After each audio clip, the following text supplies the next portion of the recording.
Retirer un instant ma casquette de chair pour vous poser une question également au nom de Renew et aborder une priorité de votre présidence qui résonne particulièrement, et vous l'avez entendu déjà ce matin, à savoir votre volontarisme dans le combat contre les maladies rares. C'est l'une de vos spécialités de médecin. C'est donc, on l'a entendu, une des priorités de la présidence tchèque. 7000 maladies identifiées, 95% qui à ce jour restent sans traitement. Un traitement sur deux quasiment qui émerge à chaque fois des États-Unis. À peine un traitement innovant provient d'Europe.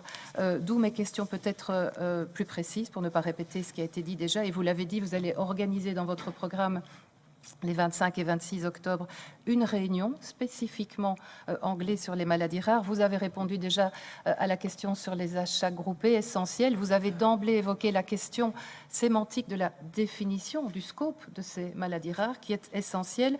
Alors, au nom des organisations qui nous soutiennent, qui nous irriguent et qui nous écoutent aussi, et depuis des années, quelques mots-clés ici. Le plan d'action européen que l'on ne cesse de marteler dans ce Parlement depuis des années et qu'ils attendent.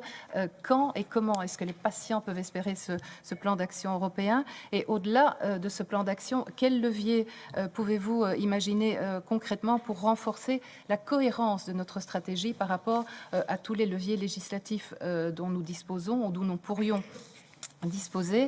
Et enfin, autre mot-clé, cet espace européen des données de santé auquel on pense bien évidemment, c'est un potentiel énorme pour les maladies rares, à condition par exemple que les systèmes des réseaux européens de référence auxquels vous avez fait référence justement précédemment y soient pleinement et correctement intégrés. Et de nouveau, comment assurer la cohérence de tout cela?